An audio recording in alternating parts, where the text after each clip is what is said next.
بسم اللہ الرحمن الرحیم۔ السلام علیکم۔ گوہ کی گواہی۔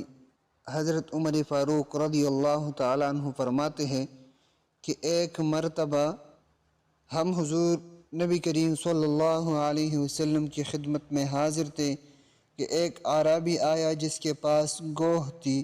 وہ کہنے لگا، مجھے لات و عزیٰ کی قسم، اے محمد صلی اللہ علیہ وسلم، میں تجھ پر ہرگز ایمان نہیں لاؤں گا جب تک کہ یہ گوہ تمہاری صداقت کی گواہی نہ دے۔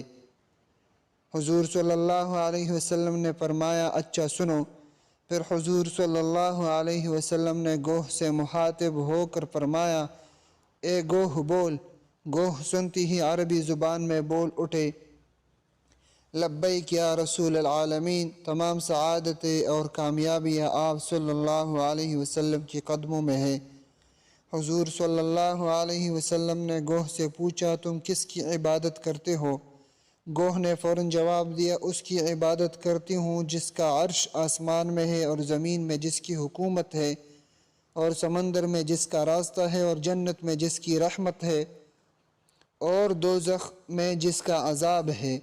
حضور صلی اللہ علیہ وسلم نے فرمایا، میں کون ہوں؟ وہ بولے، آپ رب العالمین کے رسول ہے اور خاتم النبیین ہے۔ جس نے آپ صلی اللہ علیہ وسلم کو پہچان لیا وہ نجات پا گیا، اور جس نے آپ کو نہ مانا وہ دونوں جہانوں میں نقصان پا گیا۔ اس اعرابی نے جب گوہ کی گواہی سنی تو وہ فوراً نبی اکرم صلی اللہ علیہ وسلم پر ایمان لے آیا۔ حضور نبی کریم صلی اللہ علیہ وسلم کی صداقت و عظمت کا اقرار اور آپ کے خاتم النبیین ہونے کا علم جانوروں کو بھی ہے۔